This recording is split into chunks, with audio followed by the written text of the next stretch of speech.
In part 1 of this sequel, we have learned about the negative attitude of the Soviet administration towards Netaji Subhash. We have also learned that Tokyo firmly refused to help Netaji reach the Soviet Union. We learned that from May-June 1945, Netaji started organizing to switch over to underground activity operating from Indian soil.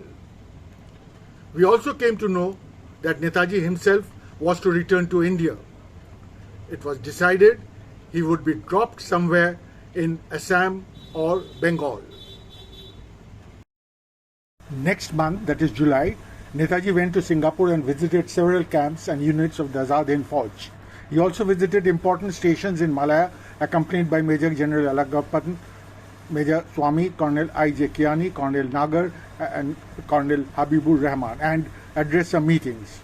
All these had a great morale of the civilian population as well as that of the Azad Hind Fauj. On 25th July, he went to Kuala Lumpur and Seremban, accompanied by Major General Alagappan, Colonel Habibur Rahman, and Mr. Ayar. On 10th August, news reached Netaji through Colonel I.J. Kiani that Soviet Russia had also declared war against Japan. It looked like Japan would not last more than a few days. On 11th August, Netaji received a telephone call from Major General Kiani from Singapore that he should return immediately in view of the latest war situation. Then, expectedly, came the surrender news of Japan on the 12th through Dr. Lakshmaya, General Secretary of the IIL at Singapore, who made a dash by car to Seremban. Bose returned to Singapore from Seremban on August 13th. Effect of the atom bombs had already broken down the morale of the Japanese troops. There, high officers were thinking in terms of their own safety.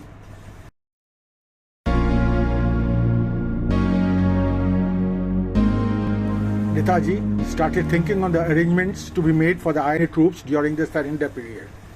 He conferred immediately with the military and civil chiefs, Major General Alagappan, Major General Kiani, Colonel Habibur Rahman, Dr. Lakshmaya, Mr. Ayar, and Mr. Sarkar, legal advisor who came from Bangkok.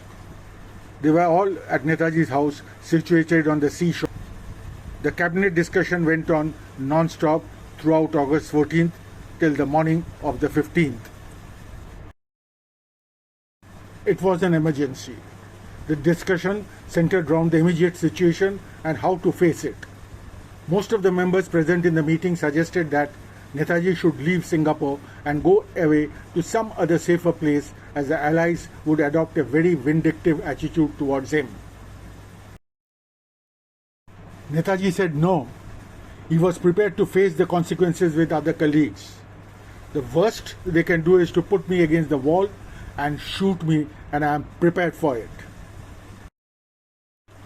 Despite the strong suggestion that Netaji should not stay in Singapore, it was ultimately decided that he would stay there. The consensus was that Netaji has to remain there as he could not look for protection or help from any country. Then, the surrender issue of the INA was discussed. It was decided that the army would surrender as a separate entity. To effect this, contact was established with the Japanese General Headquarters in Singapore. On 15th August late evening, another meeting was called at Netaji's house. In this meeting, it was made known that the Japanese commander in Singapore could not give any assurance for a separate surrender by the Azad Hind government and its army, as he had no such instructions from Japan. He could not contact Tokyo as all wireless communications lay disrupted. Mr. Sarkar informed Netaji that General Isoda, chief of the Japanese liaison office in Bangkok attached to the Azad Hind government, and Mr. Hachiya, Japanese minister designate to the provisional government of Azad Hind, were keen to render whatever service they could in Netaji's plan to get away from Malaya and Siam so that he would not be a prisoner in Anglo-American hands. Netaji decided to reach Bangkok, the seat of the provisional government of Azad Hind. He picked up Habibur Rahman, who was made to hand over his charge of the troops in Malaya and Singapore to Major General Kiani, Lieutenant Colonel Pritham Singh and Mr. Ayar to travel with him. Efforts were made to fetch Mr. N. Raghavan, Major General A.C. Chatterjee and Mr. J. A. Thivi to join at Bangkok. A message was cabled to Devnath Das at Bangkok to take care of the INA treasures and keep them secretly. Das immediately took out about 20 to 25 carts. The treasure boxes were placed on them and covered by grass and straw.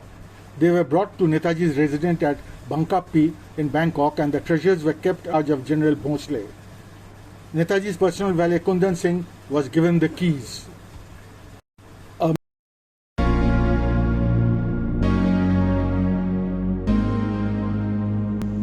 On arrival at Bangkok in the morning of 16th, Netaji first sat with the Japanese liaison officers at the residence of Isuda for the next stage of action. Isuda had just arrived from Dalat, having discussion and dinner with Field Marshal Count Terauchi the previous night. Isuda offered Netaji 4 alternative choices. 1. Netaji fly to Tokyo and seek shelter. 2. Surrender with his force at Bangkok to Lord Mountbatten. 3. Fly to Manila and surrender to General MacArthur. And 4. Proceed to Manchuria to join Russians who have occupied the area. Now, Netaji considered choice 1 as undesirable, as Japan was a small country to hide. Choice 2 was detested by Netaji, as he hated the idea of surrendering to the British. Choice 3 was considered as little better than choice 2, but was not favoured by Netaji. Choice 4 was considered to be the best, as he himself had that in his plans. Netaji's plan, first priority, to return to Indian soil by getting dropped somewhere in Assam or Bengal, was not at all under the Japanese scheme. That the alternative choices were an eyewash is evident from the deposition made by Colonel Yano, who was present in the meeting Isuda had with Terauchi the previous night. It was known to them that Netaji was arriving at Saigon, and they decided to take Bose to Tokyo.